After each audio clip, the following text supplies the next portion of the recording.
In this video, I want to look at one of the biggest hidden leaks in many aesthetic clinics. What happens when a prospective patient or client actually phones the clinic?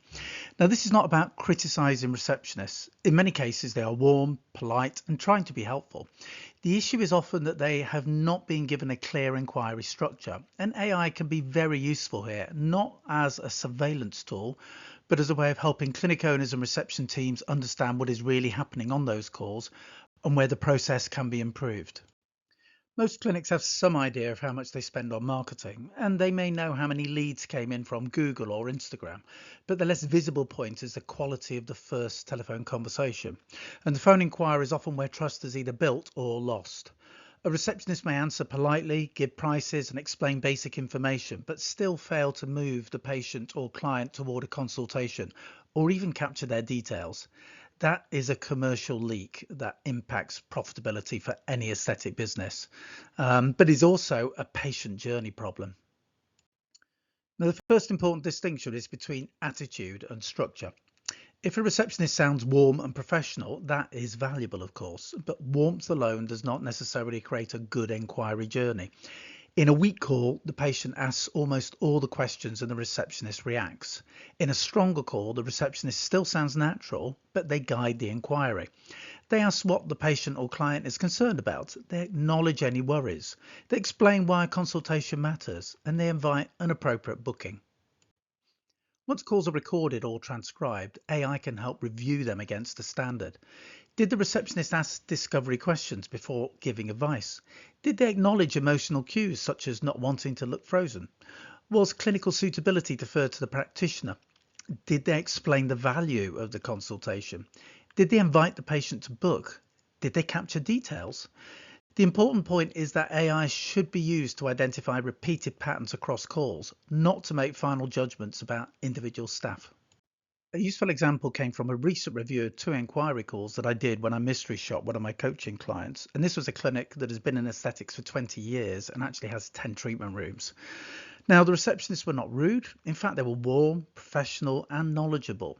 But the calls failed at similar points. There were too few discovery questions. The consultation fee was not clearly framed as valuable.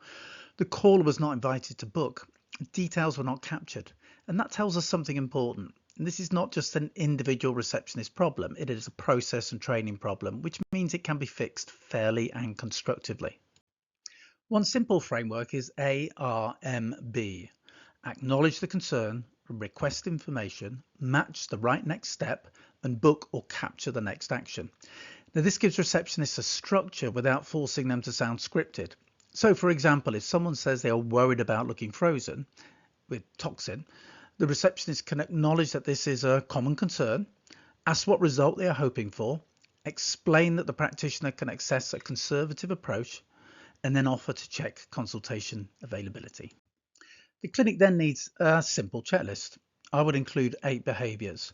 A warm branded greeting where the client or patient's name is asked for, acknowledging the concern, asking at least 3 discovery questions, keeping clinical suitability with the clinician, explaining the value of the consultation, handling price or competitor questions effectively, giving a positive reason to choose the clinic, and finally inviting the booking and capturing details. This checklist is what AI can review against. It also makes training fairer because everyone knows the standard. Now, the language and process matters when you're discussing this with your frontline reception team. I would avoid calling it receptionist monitoring. I will call it AI supported call coaching.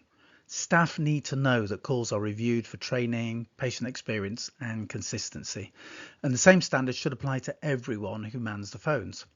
Team learning can use anonymized examples while individual feedback stays private.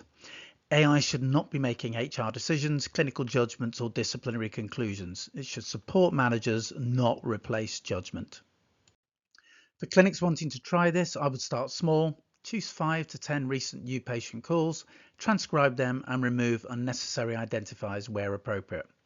Ask AI to score them against the agreed checklist. Then look for repeated process gaps. Use those findings to run a short training huddle and role play common inquiry scenarios. Then review another small batch in 4 to 6 weeks.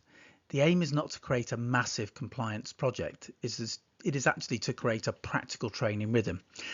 If set up properly, however, AI can automatically provide coaching for each individual receptionist after each and every call, helping to speed up the process of consistency in handling new inquiries.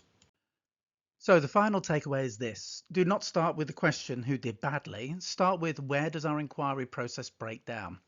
That shift changes the whole tone. It allows AI to become a coaching tool rather than a surveillance tool. And used properly, AI can help reception teams feel more confident because they know what good looks like. It can help clinic owners improve conversion, patient or client experience, and consistency. And it can help clinics stop wasting inquiries that they already paid to generate.